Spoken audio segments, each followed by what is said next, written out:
Yo, what up guys, I'm Sammy and welcome back to the Soul Brothers channel. And this is my list of top Adidas basketball shoes that you can get right now. And to be honest, Adidas hasn't been doing too hot in my book. I don't know, Adidas just does a lot of things that I don't like. And of course, it's just my personal preference. I mean, they've been making like very heavy and very bulky shoes as of lately. I don't know, I just feel like they don't really care all too much about weight. You know what I'm saying? Like the Harden Volume 5 and the next levels were like 15 and a half, 16 ounces, which is insane. Same with the Adidas shoes, it's like bulky. And I'm sure a lot of people don't mind it, but I'm not a huge fan of that. And also, I just hate the flat outsole design that they always do in their shoes, like in the D-Rose 11, the next levels, the Harden Volume 5. So yeah, it kind of sucks. I definitely feel like they should change it up a little bit, you know, lighten up their shoes and curve up your outsoles a little bit. You know, I don't like to have slappers all too much, but of course there's people that don't mind that, but you know, it's just, in my personal opinion, I don't like it. And also, maybe make some shoes where you have better cushion as well. I mean, they have the tech, you know, like Light Strike is nice, Boost is nice, but then they just do some weird stuff to it and it just gets super stiff. And just like, you know, the Pro Boost Low with the blend of, you know, Light Strike and Boost, but then it's like, yeah, it's not that nice. And the Harden Volume 5 with the Boost and, you know, Light Strike midsole carrier drop-in midsole combination is supposed to be nice. I was super excited about it, and it's like, it's not that nice, you know. So anyways, this is my top 8, and let's get it started off with the Harden Volume 5. And the Harden Volume 5 is just, don't get it. It feels like little bricks. I do not enjoy playing that shoe. Usually I'm like, oh yeah, this shoe's not that bad, you know. And I guess the Harden Volume 5 wasn't like terrible, but like I never want to play in it. You know what I'm saying?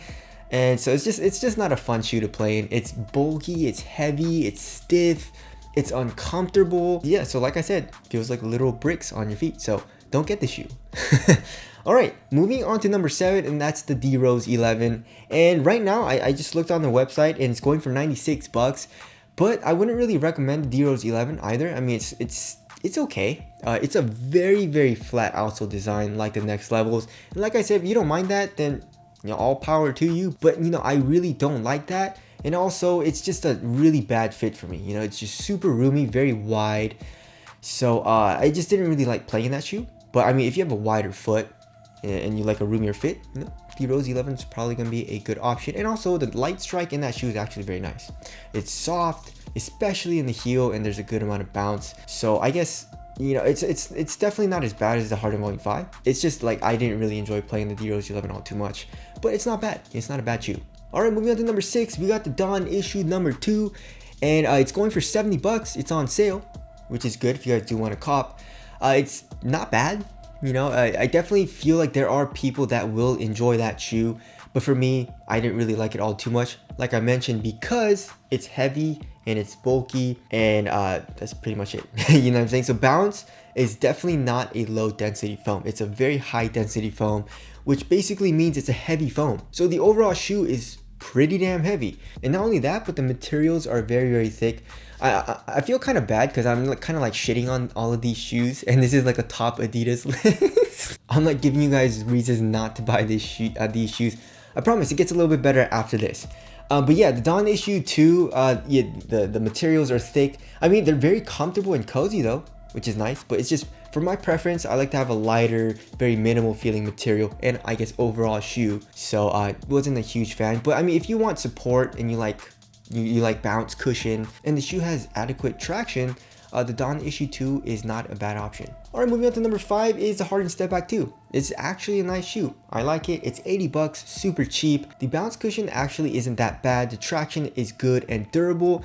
A pretty minimal feeling shoe and a very responsive feeling shoe as well. So the Harden Stepback 2, not a bad option at all. Alright, moving on to number 4, and that is the next level Futurenatural. And this is the way better version of the Harden Volume 5, right? So traction is good. It's definitely a little clunky in the heel, but a lot more smooth and more fluid than the Harden Volume 5 because there is a lot of forefoot flex in that shoe. It just doesn't feel as clunky as the Harden's. The cushion is pretty nice. You know, I don't know why, but it felt a little bit nicer than the Harden Volume 5. I could feel the boost a little bit more. It felt a little bit more comfortable, especially in the heel and in the forefoot. I mean, nothing crazy. You know, it's not like zoom strobe or anything, but nonetheless it was still nice and I guess responsive. Material is also very nice. It's soft, it's thin, and they use very premium materials as well. One thing that sucks about that shoe though is it's really hard to put on, and also in my opinion it doesn't look very good. I don't really like the laceless design, but nonetheless it's a overall pretty good performer. Also, another thing to watch out for that shoe is that it's pretty damn heavy. If I remember correctly, it was like 15.5 ounces or something like that. So and also very bottom heavy, but if you don't mind those things, then the next level is a great performer. All right, moving on to number 3, and this shoe is actually a very nice shoe to play in, and that's the Pro Boost Low, and it's going for around like 80 to 90 bucks right now. It's on sale, and I know I didn't really do a good job of like presenting these shoes to you guys, but if you guys do want to cop any of these shoes, I'll try to leave a link in the description box. But the Pro Boost Low, I promise you guys, is a very nice shoe, right? The traction is really good. It's also very durable. It has a really hard rubber. The cushion could be better. Like I said, the blend of light strike and boost you would think would be very nice, but then it's actually not. I don't know what they did. I feel like the blend of whatever they did just made the light strike too stiff or something, whatever. The strobe board is too stiff, but it's not that nice. It's not soft or anything. It's more just responsive with okay impact protection. So that kind of sucks, but the material, it feels nice. It's supportive, it's pretty thin, it's pretty minimal, it feels actually very nice on foot, and also very supportive shoe as well. And the shoe is pretty damn light. If I remember correctly, it's like around 13 ounces, which is not super light. It's actually kind of heavy, especially comparing it to like some of the lighter shoes that we've seen, but comparing it to the Adidas shoes, it's actually quite light. So the Pro Boost Low is a great option. And also don't forget, there is that high top or mid cut version of the Pro Boost if you guys want a little bit more ankle support. All right, moving on to number 2, and that is the Pro Model 2G or the Pro Model 2G Low. The Low is going for like 70 or 75 bucks, and the regular Pro Model 2G is like 90 or 100 bucks, which is very cheap. And this shoe is incredible. I really like this shoe. The cushion is very nice with the full length bounce, especially in the heel. There's a good amount of compression. The traction is really good and also super durable, and if you do toe drags and stuff like that, you're covered because you literally have a rubber shell in the toe.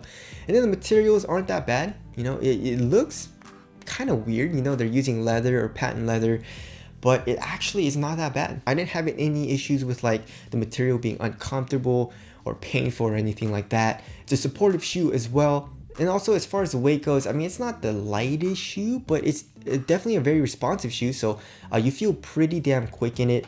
So yeah, the Pro Model 2G or the Pro Model 2G Low, very nice. All right, my number 1 pick is going to be the Dame 7. The Dame 7 is super duper nice. The traction is really good. It's not the most durable, especially for outdoor use. But it has a very solid bite. The cushion, the light strike, and the heel is super soft. I like it. It might be a little too soft for some people. There's a good amount of compression in the heel, but for me it was nice. I liked it. It offers good impact protection. It also offers a little bit of bounce. The materials are not bad with that mesh material. It's a great looking shoe. It has good support, and I feel like the Dame 7 is probably one of the lightest shoes on this list. So yeah, the Dame 7 is my number 1 pick for best Adidas basketball shoes that you can get right now, and it's pretty damn cheap. It's like 110 bucks. So anyways, that about wraps up this video. I definitely think Adidas needs to step up their game for ball shoes and improving their performance. Do you guys agree with me, or am I just like a hater? I don't know.